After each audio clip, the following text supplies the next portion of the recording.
Automobile industry తేవాలని ఇవాళ Hyundai కార్ల పరిశ్రమకు జైరాబాద్ నిమ్స్ లో స్థలాన్ని కేటాయించి 450 ఎకరాలు కుదొందర్లోనే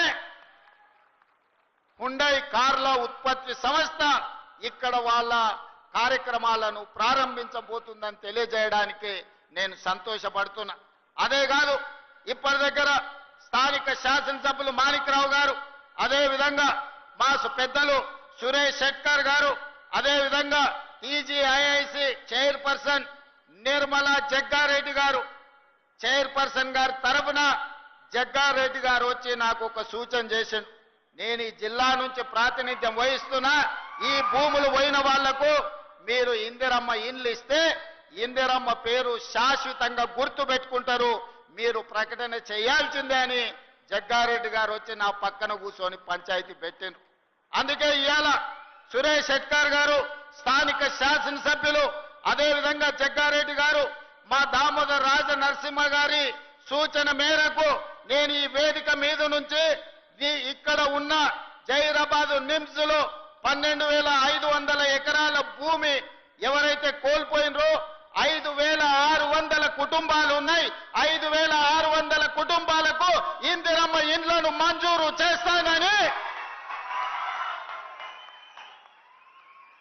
మీ సొంత స్థలాలలో ఇందిరమ్మ ఇండ్లు కట్టుకోవడానికి 5,612 కుటుంబాలు ఉన్నాయి.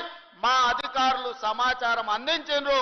ఇంకో 100 ఎక్కువైనా కూడా పర్వాలేదు, భూమి కోల్పోయిన ప్రతి కుటుంబానికి ఇందిరమ్మ ఇండ్లు మంజూరు చేస్తామని ఈ వేదిక మీద నుంచి ఆ రైతులకు ఈ సంతోషకరమైన వార్తను చేరవేయాల్సిందిగా ఇక్కడికి వచ్చిన మిత్రులందరికీ తెలియజేస్తున్నా.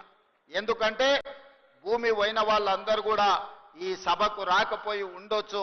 అందుకే స్థానిక పార్లమెంట్ సభ్యులు, స్థానిక శాసనసభ్యులు, అదే విధంగా మా జగ్గారెడ్డి గారికి ప్రత్యేకమైన బాధ్యత ఇస్తున్నా. ఈ 5,612 కుటుంబాలను అందరినీ పిలిచి జగ్గారెడ్డి గారు మంచి భోజనం పెట్టి వాళ్ళ ఇండ్ల పట్టాలు ఇప్పించే బాధ్యత మా జగ్గారెడ్డి గారి మీదనే పెడుతున్నా.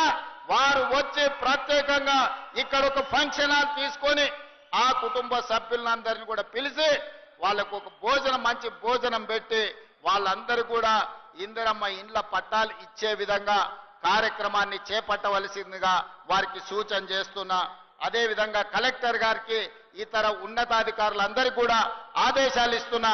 భూమి కోల్పోయిన వాళ్ళందరికీ కూడా ఇందిరమ్మ ఇండ్లు మంజూరు చేయడానికి అవసరమైన కార్యాచరణను మొత్తం సిద్ధం చేయండి అని చెప్పి నేను ఈ సందర్భంగా వారికి ఆదేశాలు ఇస్తున్నా.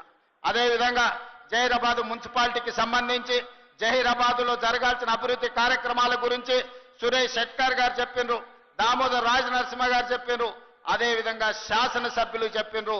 తప్పకుండా దానికి సంబంధించి ఒక ప్రత్యేకమైన సమీక్ష చేసి ఏమేమి ఇవ్వగలుగుతామో మున్సిపాలిటీలో, అదే డ్రైనేజీ వ్యవస్థ కావచ్చు, సీసీ రోడ్లు కావచ్చు, తాగునీటి సమస్య కావచ్చు, ఏమి నిధులు అవసరం అవుతాయో అధికారులందరినీ కూడా పిలిచి సమీక్ష చేసి జహీరాబాద్ నియోజకవర్గానికి అవసరమైన నిధులను మంజూరు చేయడానికి నాకు ఎలాంటి అభ్యంతరం లేదు. ఎన్నికలు వచ్చినప్పుడే రాజకీయాలు, ఎన్నికల తర్వాత అందరిని కలుపుకొని అభివృద్ధి చేయడమే నా బాధ్యత. తప్పకుండా జహీరాబాద్ నియోజకవర్గ అభివృద్ధిని నేను మీకు మంజూరు చేస్తా. మాజీ మంత్రివర్యులు చంద్రశేఖర్ గారు కూడా 4-5 సార్లు నా దగ్గరికి వచ్చి అడిగిండు, అన్నా గెలిచినా ఓడినా నాకు బాధ లేదు, ఓడిన బాధ ఉన్నా ఓట్లేసిన ప్రజలకు నేను అభివృద్ధి చేయాల్సిన అవసరం ఉంది, జహీరాబాద్కు మీరు నిధులు ఇవ్వండి అని వారు చాలా సార్లు నాకు విజ్ఞప్తి చేసిండ్రు. తప్పకుండా నిధులు మంజూరు చేస్తానని చెప్పి ఈ వేదిక మీద నుంచి వారికి నేను విజ్ఞప్తి చేస్తున్నా. అదే విధంగా నారాయణఖేడ్కు సంబంధించి మిత్రుడు డాక్టర్ సంజీవరెడ్డి గారు పెద్ద చిట్టే తీసుకొచ్చిండు. వాస్తవంగా వారు మాట్లాడాల్సిన అవసరం ఉండే ఈ వేదిక మీద, కానీ నాకు రేపు ప్రధానమంత్రి గారితో నీతి ఆయోగ్ సమావేశం ఉన్నది, విమానాలు కొన్ని రద్దవుతున్నాయి, నేను తొందరగా ఢిల్లీ చేరుకునేది ఉన్నది కాబట్టి వారికి మాట్లాడే అవకాశం రాలేదు.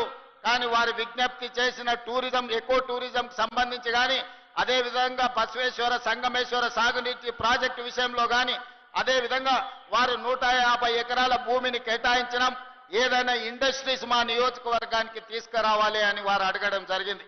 ఇదే కాకుండా చెక్ డ్యామ్ గురించి కూడా వారు నా దృష్టికి తీసుకొచ్చిండ్రు. తప్పకుండా నారాయణ గేట్ శాసనసభ నియోజకవర్గానికి ఒక